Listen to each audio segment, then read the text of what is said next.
സർവ്വത്തെയും സ്വാതന്ത്ര്യപ്പെടുത്തുന്ന ദൈവമേ, അങ്ങേ ഞങ്ങൾ ആരാധിക്കുന്നു. ഈശോ, ഞങ്ങളുടെ ഓരോ ആവശ്യങ്ങളും ഞങ്ങൾ ഇന്നത്തെ എല്ലാ പ്രാർത്ഥനാ നിയോഗങ്ങളും അങ്ങേക്ക് ഇതാ സമർപ്പിക്കുന്നു. പലവിധ രോഗാവസ്ഥകളിൽ കൂടി കടന്നു പോകുന്ന ഓരോ മക്കളെയും സമർപ്പിക്കുന്നു. പ്രത്യേകമായി തളർന്ന് കിടപ്പിലായ ഓരോ രോഗികളെയും സമർപ്പിക്കുന്നു. മറ്റുള്ളവരുടെ ആശ്രയമില്ലാതെ ഒന്നും ചെയ്യാൻ കഴിയാതെ നിസ്സഹായാവസ്ഥയിലൂടെ കടന്നു പോകുന്ന ഓരോ രോഗികളെയും കർത്താവെ അവിടുന്ന് ഇന്ന് തൊട്ട് സുഖപ്പെടുത്തണമേ.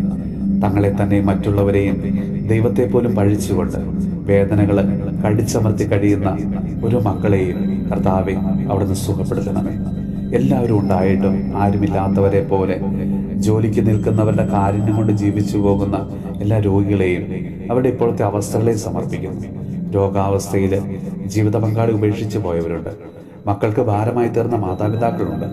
മക്കളെയും കൊച്ചുമക്കളെയും ഒക്കെ കണ്ണടയുന്നതിന് മുമ്പ് ഒന്ന് കാണാൻ പറ്റിയിരുന്നെങ്കിലെന്ന് ഉള്ളുരുകി പ്രാർത്ഥിച്ചു കഴിയുന്ന ഒരു മാതാപിതാക്കളെ ഞങ്ങൾ ഇന്ന് സമർപ്പിച്ച് പ്രാർത്ഥിക്കുന്നു. ഈശോയെ, രോഗാവസ്ഥയിലും തളർന്നു പോയ അവസ്ഥയിലുമൊക്കെ കടലോളം സ്നേഹം ഉള്ളിലൊതുക്കി മക്കളുടെയും കൊച്ചുമക്കളുടെയൊക്കെ വരവിനായി കാത്തിരിക്കുന്ന എല്ലാ മാതാപിതാക്കളെയും ഞങ്ങൾ ഇന്ന് പ്രത്യേകം സമർപ്പിച്ച് പ്രാർത്ഥിക്കുന്നു. നമ്മുടെ കർത്താവ് ഈശോ മിശിഹായുടെ കൃപയും പിതാവായ ദൈവത്തിന്റെ സ്നേഹവും പരിശുദ്ധാത്മാവിന്റെ സഹവാസവും പരിശുദ്ധ അമ്മയുടെയും വിശുദ്ധ ഔസേപ്പ് പിതാവിന്റെയും മാധ്യസ്ഥവും വിശുദ്ധ കുരിശിന്റെ സംരക്ഷണവും നമ്മളോടും നമ്മുടെ ഭവനത്തോടും നമ്മുടെ ഇന്നത്തെ എല്ലാ പ്രാർത്ഥനാ നിയോഗങ്ങളോടും കൂടെ ഉണ്ടാകുമാറാകട്ടെ, ഇപ്പോഴും എപ്പോഴും എന്നേക്കും.